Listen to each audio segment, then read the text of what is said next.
Welcome back, everybody. Todd here. If you're new to the channel, thanks for stopping by. I'm up here at the Northland. I'm checking on the food plots. It's Labor Day weekend 2025. That means our food plots were planted about 3 weeks ago. We have had intermittent rain off and on, so name of the game today is just really to check on them and kind of keep moving forward with our plan for this year's annuals. So let's take a look at what we grew. So we're here at Mike's. This is the perennial clover that we fertilized and we hit with a boost of lime. And then you can see on the outside there, that's all that winter rye that we planted. So that seems to be up and moving. So let's take a closer look. So we're standing to the north end of it, looking back at the blind, and here's our clover. And like I said, I had hit this with herbicide to kill all the grasses. Then I mowed the grass down. You can see all that yellowed out grass. So we boosted it with some fertilizer, but you know, you've got quite a bit of perennial clover in there. And boy, the deer sure come in here when it starts getting colder, and they'll eat this down just like a putting green.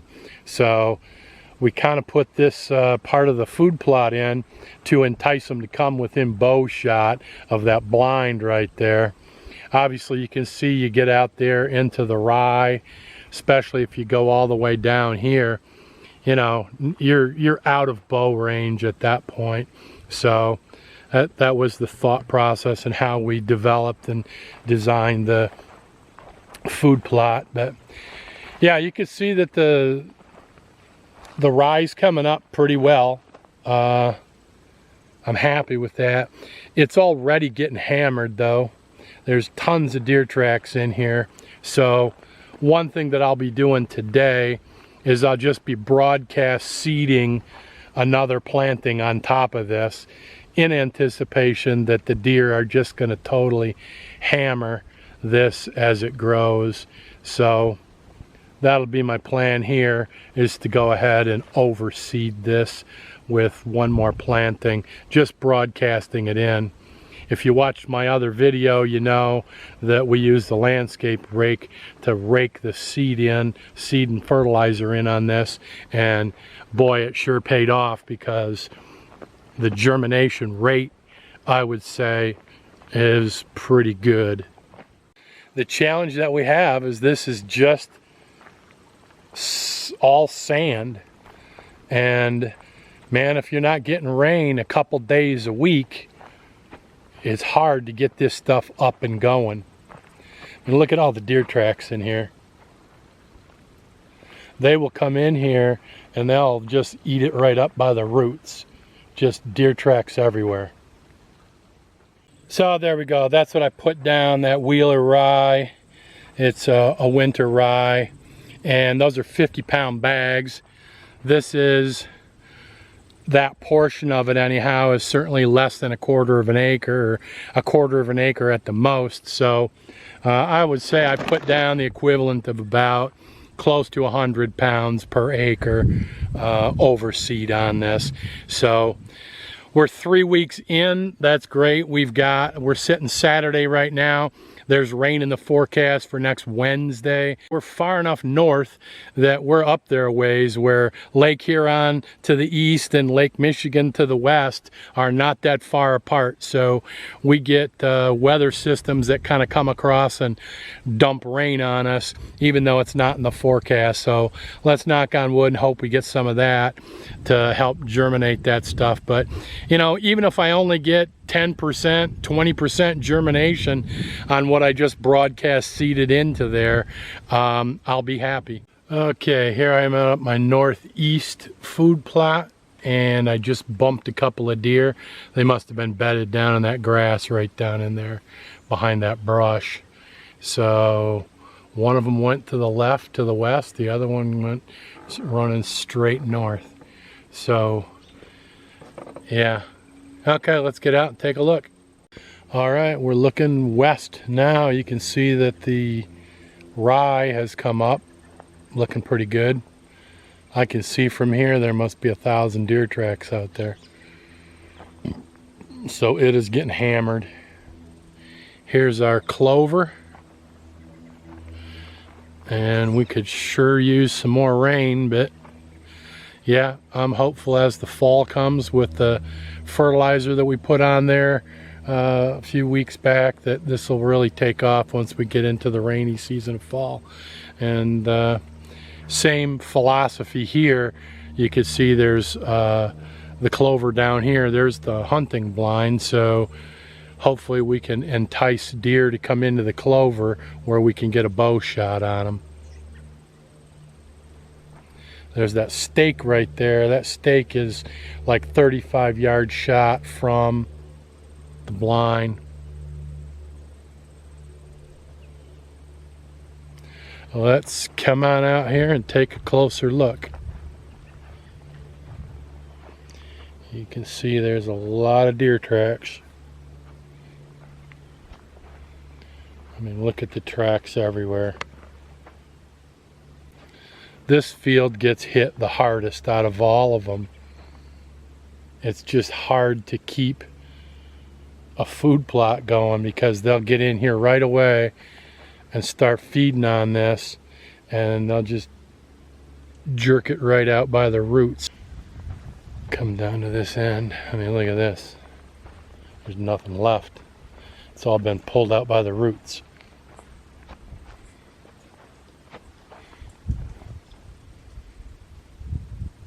So I am going to do the same thing. I'm going to overseed this thing and hope that we can get some rain and get it to germinate. And even if I just pick up 20% of what a plant will germinate, it'll help rejuvenate this. Okay, we just got done pounding this with seed, with rye, overseeded it.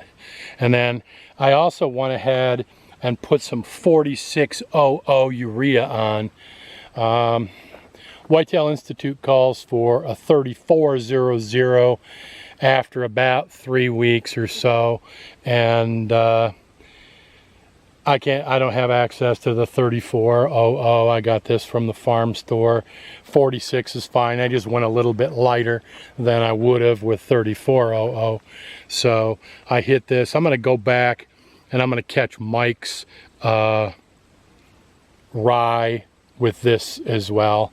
I've got plenty. Since I'm not putting it on as heavy an application as I would with a 3400, I should have both. I should have enough to do both of the rye fields. So I'm going to zip back over there and hit that with the 4600 urea. Okay, back out here at Mike's, as I said, I'm going to go ahead and put this 4600 down. Just using a broadcast seeder right there, and we'll just walk it. And again, because it's 4600, we're not going to put as much of it down, so I'm going to go pretty fast. So here I am at my south food plot. You can see the clover on the trail back there is looking great. There's the deer blind, but here is my food plot. This is the Whitetail Institute Extreme, you know, and there's my clover running down the trail still. Right now this is looking pathetic. Again, we're 3 weeks in, planted it exactly the way the Whitetail Institute said to do it. You do have little bit, I don't know if that's a weed or if that stuff is part of my food plot, but it's few and far between. But there's a little here and a little there. That stuff right there, I'm confident is weeds. I've been trying to get rid of that weed forever. So now what do? What's my move? There's some coming here, some over here. You know, you got some here. You know, you start looking around and you're starting to see here's some there, but that could just as easily be weeds. Or is it part of the food plot? Now, my guess would be this is right here. That's part of the food plot. That's what we should be seeing. The whole frickin' field should be looking like that. But that's not the case. So I'm at the fork in the road here, gang. I'm not sure what I can do. I can drag it in. You know, I can get the landscape rake and plant winter rye in here. But there is plant life coming here and there. It's sporadic. A lot of deer tracks in here. And look at all of this. And that extreme is supposed to have kind of a clover base to it, and that looks like it could be clover.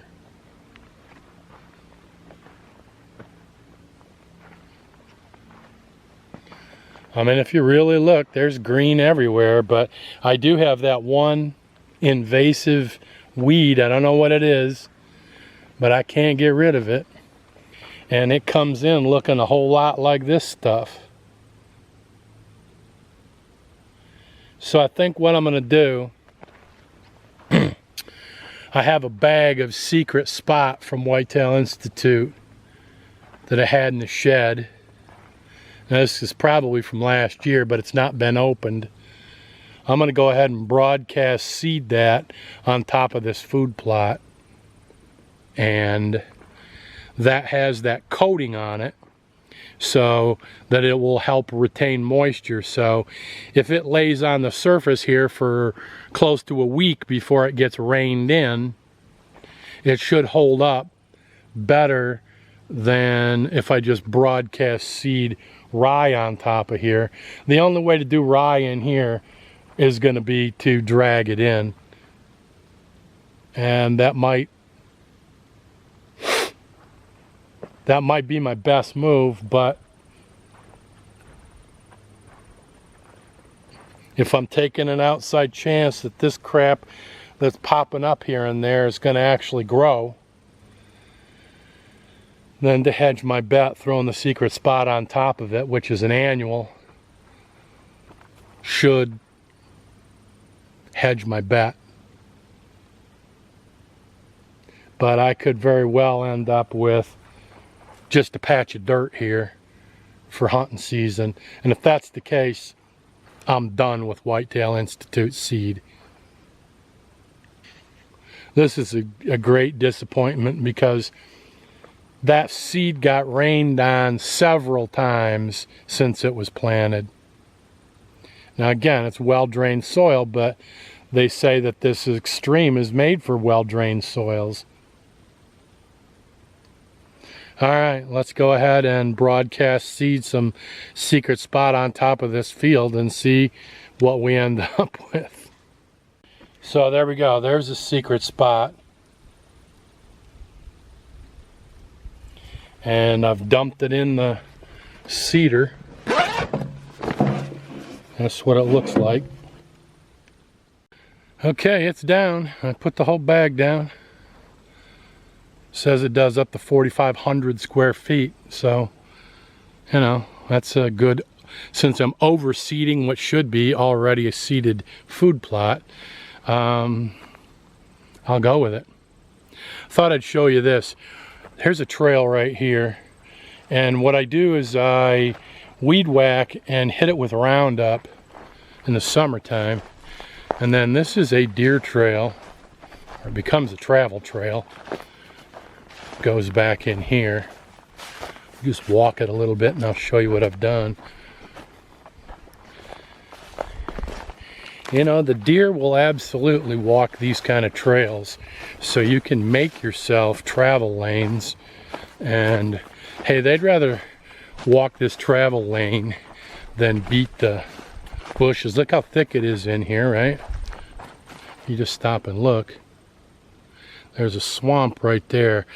Ned's straight through there, you know, probably 100 yards or more.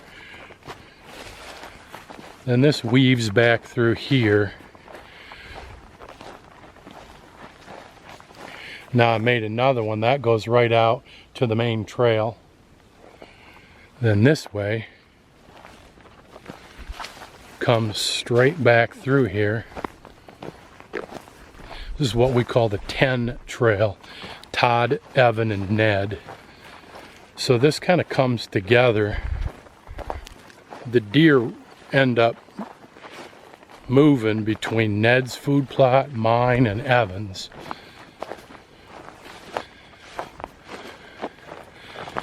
And they use these travel lanes that we make. Just heard a deer snort. Probably ought to back out of here.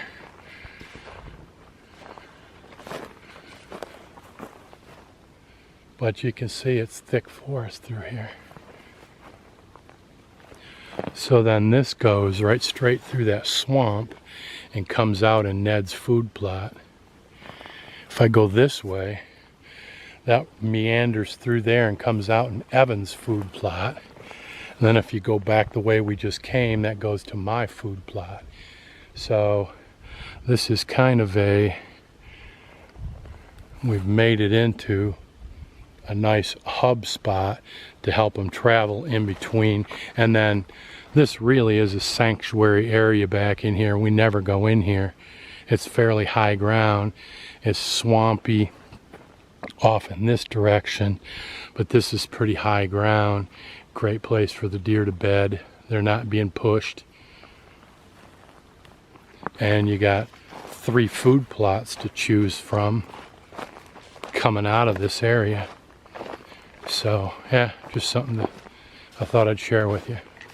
Alright, back to the food plot. So then this is where this dumps right out, right into the center of my food plot. And a couple of years ago, there's my blind. A couple of years ago I shot a nice 8-point that just stepped right out. He was standing about here, just off that trail. He came in through there. We're standing right here, and there's my 25-yard shot. And he spun around here, ran back through over there. Remember I showed you that off trail that kind of cuts over? He spun and ran in that direction, ran right down that trail that I just took you on, and crashed about 40 yards from the shot site.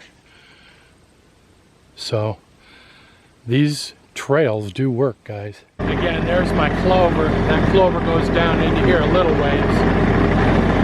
And then this heads straight south and we'll run into Evan's food plot in, I don't know, 150 yards or something.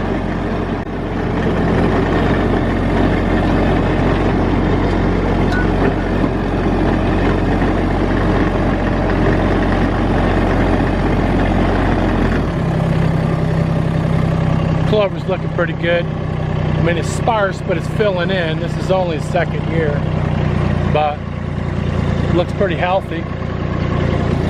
Then you got this end over here.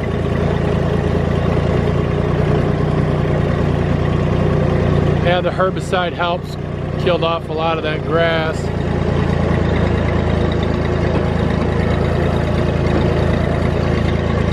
Yeah, I definitely think that the fertilizer is going to help. Just need a little bit more rain. But there's the blind right there. So this is his bow shot down on this end. That other end over there, he's got a window out the side there. He can shoot through that side window all the way down there in rifle season.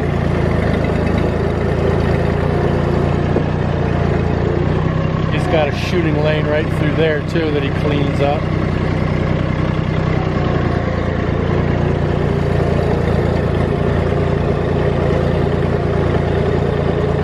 It's going to take a while for this one to fill in. But again, this is only the 2nd year that we've had clover in here, and it takes a little while to get it established. But it's looking pretty good down there. Then you can see back there, There's the shooting house way up there.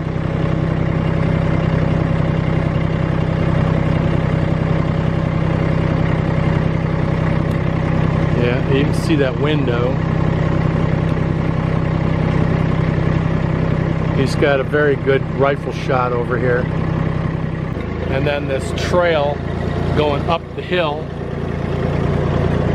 This is also planted into clover. And it's sparse because it keeps getting washed out from rain, and that's all sand, but there's a fair amount of clover on there. So right up there on the top of the ridge is where my clover starts, and that's my food plot.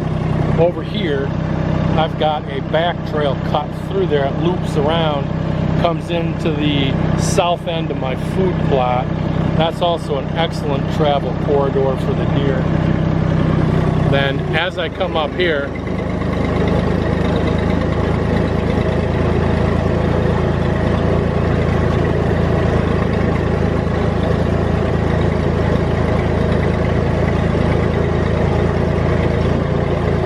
just coming into the clover now.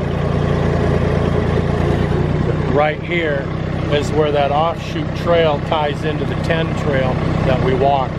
So brings them right in here, just to the north end of the food plot. They do love cutting through these woods and skirting that food plot. And then if they kept going, they'll hit that back trail that meanders through there also.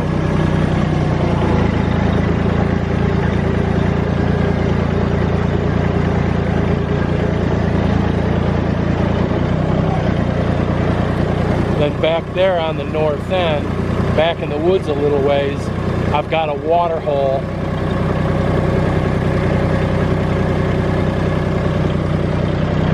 That's a ridge, so that goes down quite steeply into a swamp down there, and then it comes up the other side on another ridge. So this food plot's sitting right on the top of a ridge. Okay, here we are on Ned's perennial clover plot. There's an apple tree in that cage right there. And he's got these 2 apple trees there.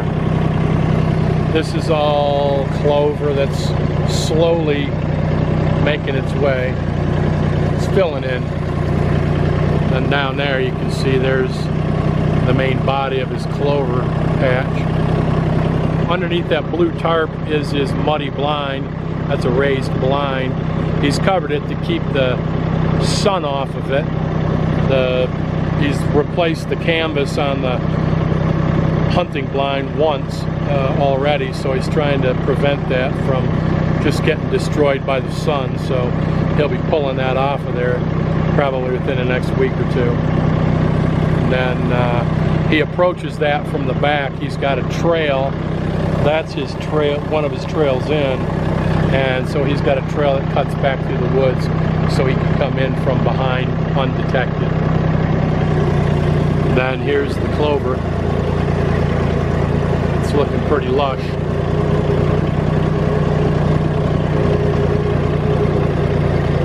Again, that's that Clover King. You look how thick this stuff is.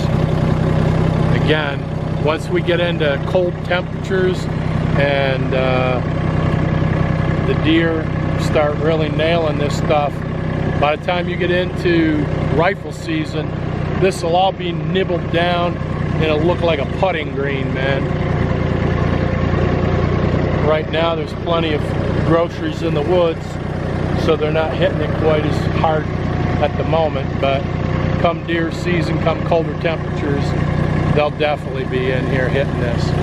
Then straight ahead is his rifle blind.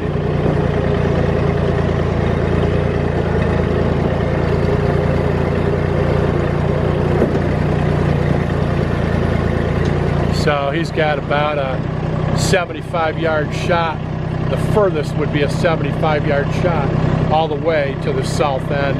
This is sitting on the north end. Then here's another road coming in. So he's got a trail coming in both ends, the south and the north. Then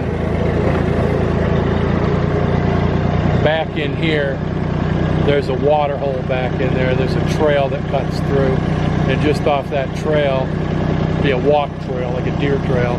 Just off that trail is a water hole. Yeah, here you go. You can see it right here. There's the trail. Goes back in there, and there's a water hole.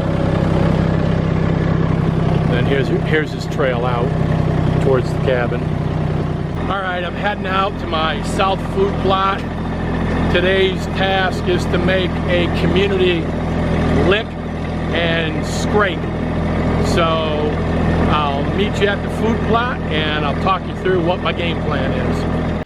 I'm at the south end of my food plot.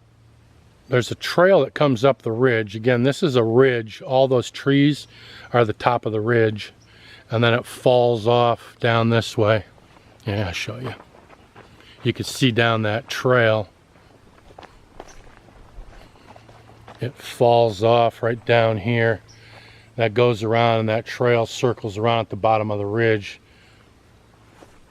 Then I've got another trail back here that kind of comes down, goes down the ridge and goes through that thicket and comes up the ridge on the other side. So I've created some travel lanes for these deer.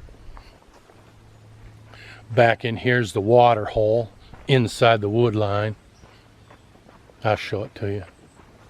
There's another trail right there that goes down the hill that way.